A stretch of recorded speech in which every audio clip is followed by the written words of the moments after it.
पश्चिम वर्धमान जिले के वर्ष 2026 की अंतिम मतदाता सूची जारी कर दी गई है। जारी आंकड़ों के अनुसार जिले में कुल 23,27,111 प्रारंभिक मतदाताओं से 3,20,225 नाम हटाए गए हैं। इसके बाद वर्तमान अंतिम मतदाता संख्या घटकर 20,18,521 रह गई है। वहीं 1,37,539 मामले अभी भी विचाराधीन हैं।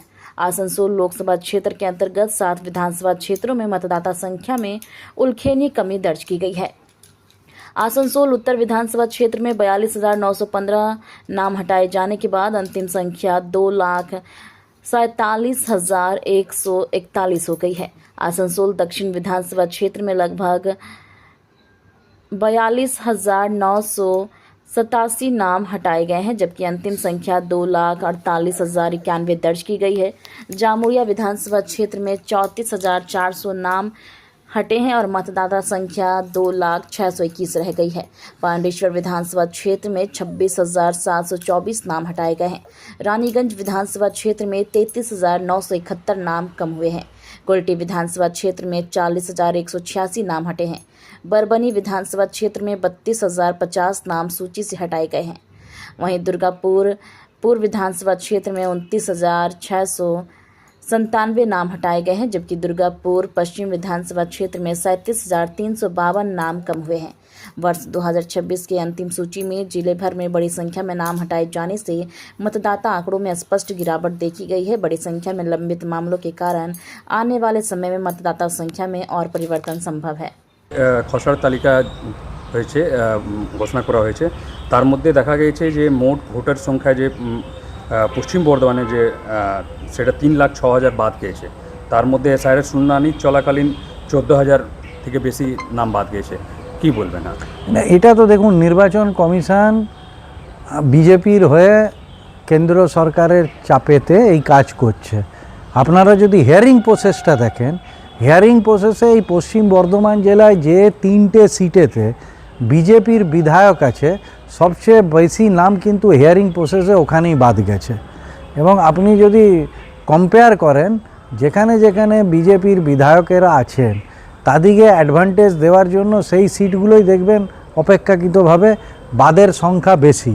এবং যারা এখনও ওই অ্যাডজুডিশন পিরিয়ডের মধ্যে আছে বা যাদের হিয়ারিং এখনও চলছে, পুরোপুরি বাদ যায়নি, সেখানেও দেখবেন বিজেপিকে সাহায্য করার জন্য যে সিটগুলোতে তাদের বিধায়ক আছে সেখানেই বেশি মানুষের নাম আছে।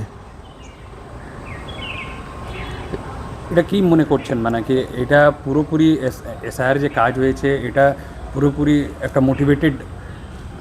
দেখুন, নির্বাচন কমিশনকে যে উচ্চতায় টিএন সেশন পৌঁছে দিয়েছিল, আগে তো লোকে নির্বাচন কমিশনের নামই জানতো না, কিন্তু টিএন সেশনের সময় থেকে নির্বাচন কমিশনের কি কাজ, তার এখতিয়ার সব মানুষ জানতে পারে, ভারতবর্ষের নাগরিক।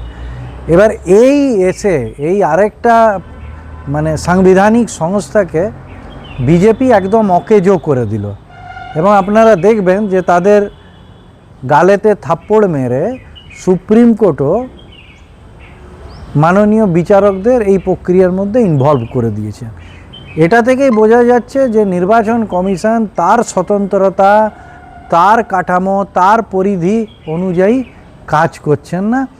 ভারতীয় জনতা পার্টির কথাতে তারা এসআইআরটা করছে।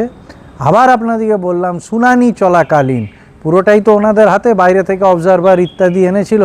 আপনারা আবার দেখুন, সবচেয়ে বেশি নাম যে 3টে বিধানসভাতে বাদ পড়েছে সেটা হচ্ছে আসানসোল দক্ষিণ, দুর্গাপুর পশ্চিম এবং কুলটি বিধানসভা।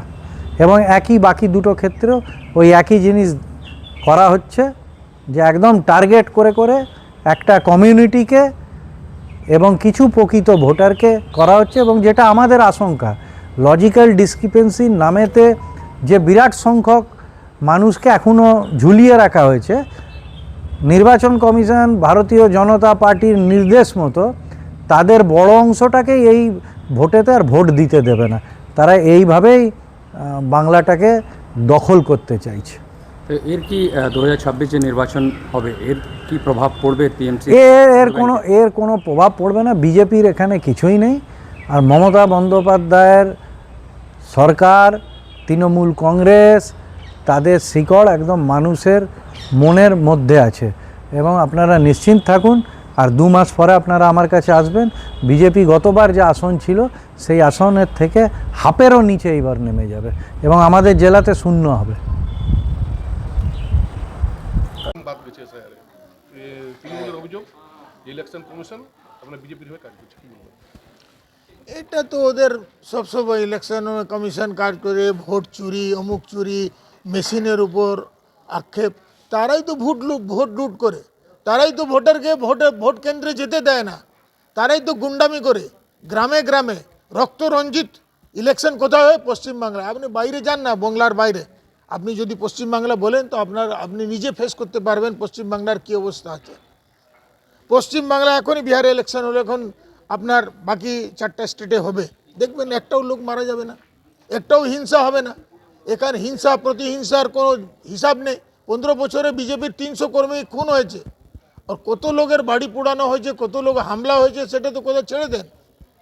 এই যে এসআইআর নাম বাদ এত ইয়ে হলো, বাদ পড়লো, এই বিষয়ে আপনি জানেন কর্পোরেশনের কাজ কি? যে মৃত তাকে ডিলিট করা, যখন ওই রেশন কার্ড থাকে ডিলিট করা। এটা শুধু ভোটের ব্যাপার নয়, তার মানে আপনি রাশনে কারচুপি করছেন। যদি পশ্চিমবাংলায় 60 লক্ষ, 70 লক্ষ, 80 লাখ যতটা হয়, তার মানে 80 লোক রাশন নিচ্ছিল, তাদের আপনি ডিলিট করেন নাই। What your corporation is doing, what your municipality is doing, what your gram panchayat is doing. তাদের তো কাজ কি যে মরবে, ডেথ সার্টিফিকেট দেওয়ার আগে তার ডিলিট করতে হবে। সে ইলেকশন এসআইআরকে করতে হচ্ছে।